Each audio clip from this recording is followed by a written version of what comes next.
করে আপনার প্রায় কি ক্র্যাম্প চলে এসছে?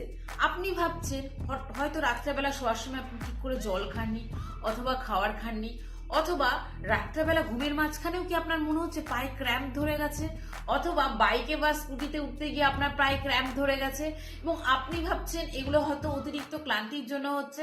বাট আমি বলবো এটা আপনার মাসল আপনাকে সিগন্যাল দিচ্ছে যে আপনি এতদিন পর্যন্ত আপনার মাসলে ঠিকঠাক মতো খেয়াল রাখেননি, তাই আপনার পায়ে ক্র্যাম্প চলেছে। যেটা আপনার এজের কোনো কারণ নয়, বা এমন নয় যে আপনি রেস্ট করেননি বলে এটা হয়েছে। এটা হচ্ছে সম্পূর্ণ কি বললাম, আপনি আপনার মাসেলের খেয়াল রাখেননি।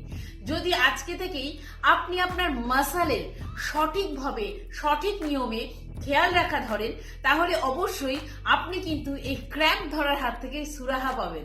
তাহলে এই বিষয়ে ডিটেলস জানার জন্য কি করতে হবে, আমাকে কমেন্ট সেকশনে এসে লিখতে হবে #ক্র্যাম্প।